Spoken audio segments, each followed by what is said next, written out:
Astrology channel के माध्यम से ज्योतिष की नई श्रृंखला को आरंभ कर रहा हूँ।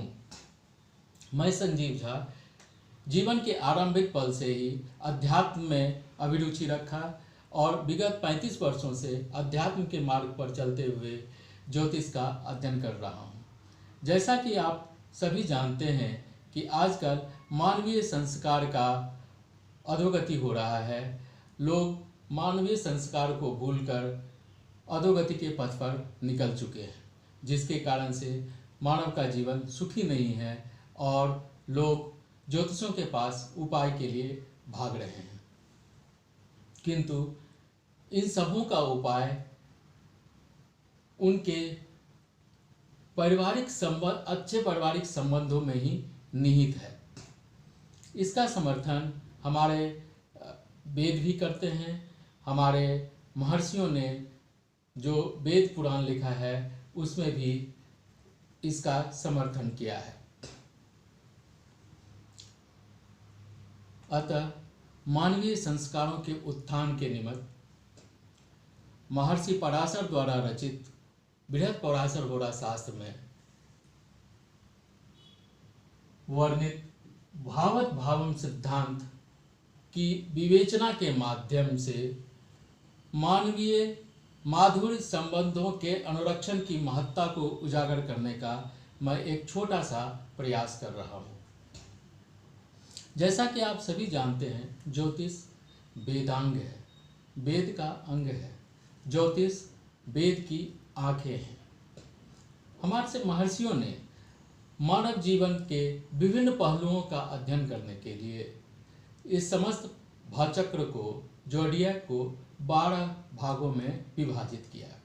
इन्हीं 12 भागों को 12 राशि का नाम दिया गया है और 12 भावों के नाम से जाना जाता है। और इन्हीं 12 भावों के माध्यम से मानव जीवन के विभिन्न पहलुओं का, विभिन्न परिस्थितियों का अध्ययन किया जाता है। तो आइए संक्षिप्त में सबसे पहले इन 12 भावों के बारे में जानकारी एकत्रित करते हैं।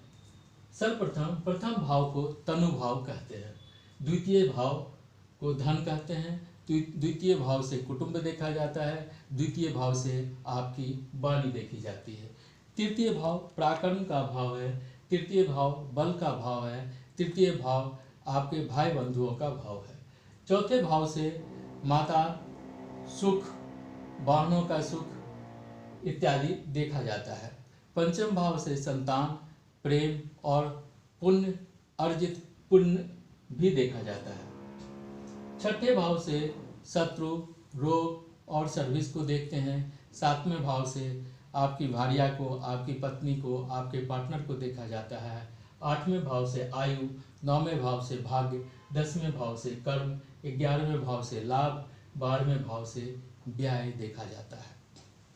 महर्षि पराशर ने भावत भावम सिद्धांत का वर्णन करते हुए भाव अवलोकन करते समय कहा है कि यदि प्रथम भाव का अवलोकन करना है तो प्रथम से प्रथम देखें। अर्थात उन्होंने तनु भाव की महत्ता पर बहुत जोर दिया है।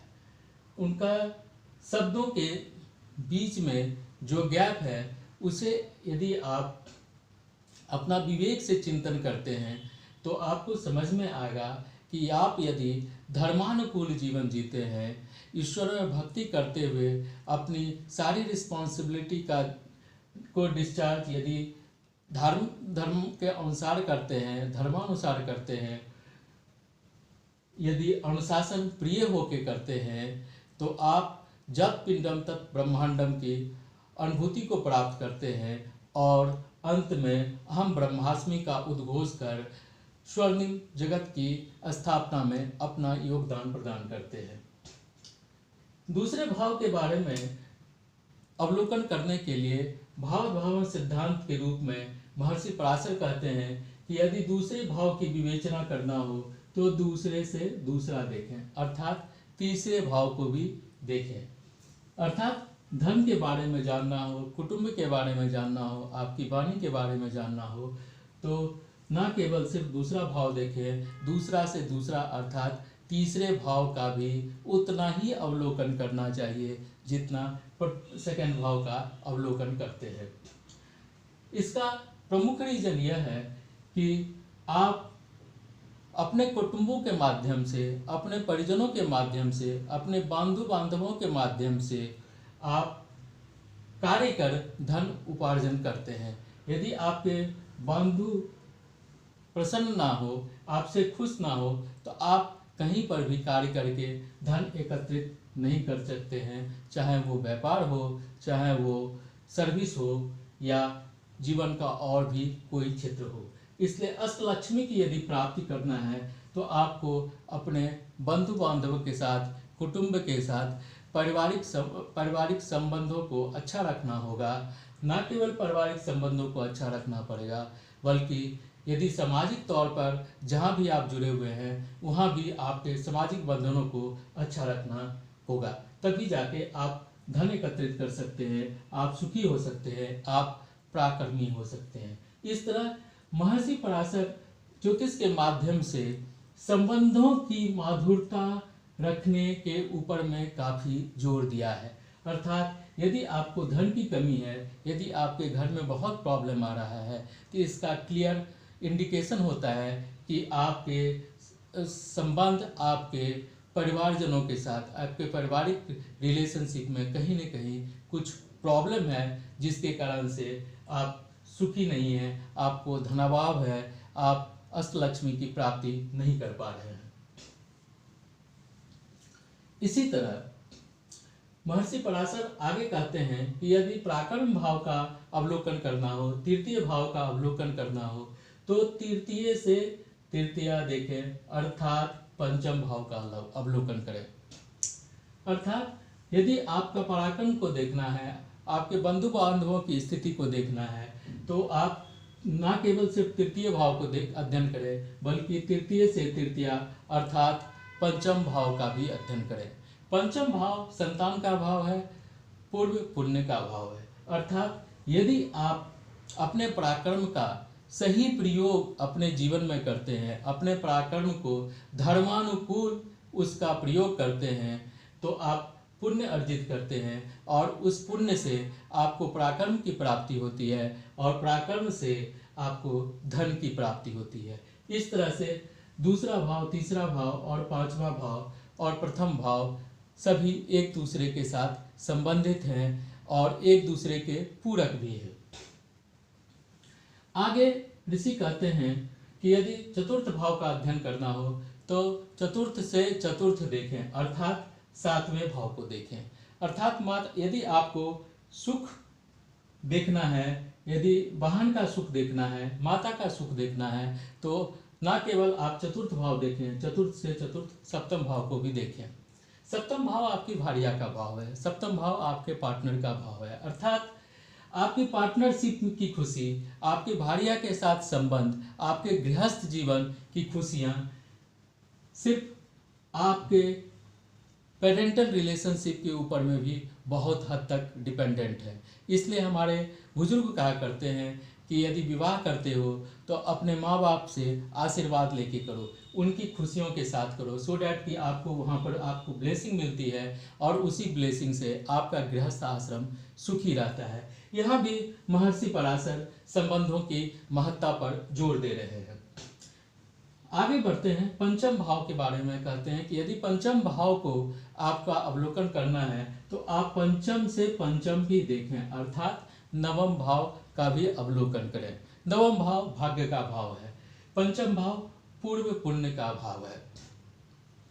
आप यदि पूर्व पुण्य अर्जित करते हैं, आपके पास पूर्व पुण्य है, आपने अपने पूर्व जन्म में धर्मानुकूल जीवन जिया है, तो आपको आपके जीवन में पूर्व पुण्य का प्रभाव रहेगा और पूर्व पुण्य के प्रभाव से आप धर्म के मार्ग पर चल पाएंगे, आप धर्मानुकूल कार्य करेंगे और धर्मानुकूल कार्य करने से आपका जीवन सुखमय होता है।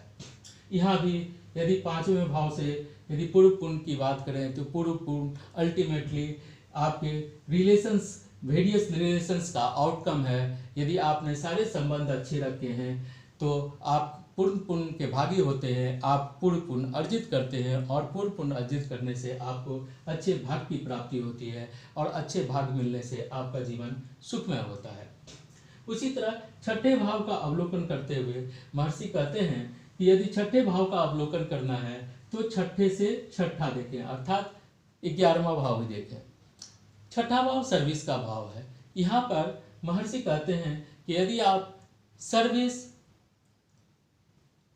धर्मानुकूल रेंडर करते हैं, धर्म के रास्ते पर चलते हुए करते हैं, तो आप धनोपार्जन करेंगे, आपको स्वास्थ्य लाभ होगा, आपके शत्रु पराजित होंगे और आप हमेशा विजय होकर आगे बढ़ेंगे। यह भी आपके लिए लक्ष्मी है, आपके लिए एक लाभ है। अर्थात यदि आपको धना लाभ की जरूरत है, शत्रु के ऊपर में विजय प्राप्त करना चाहते हैं, आरोग्यता की प्राप्ति करना चाहते हैं, तो आपको धर्मानुकूल जीवन जीना होगा। धर्मानुकूल यदि आप जीवन जीते हैं तो आप सुख में आगे बढ़ते हैं। उसी तरह से सातवें भाव का अवलोकन करने के लिए कहते हैं कि सातवें भाव का अवलोकन करते वक्त आप सातवें से सातवां देखें, अर्थात प्रथम भाव का अवलोकन करें।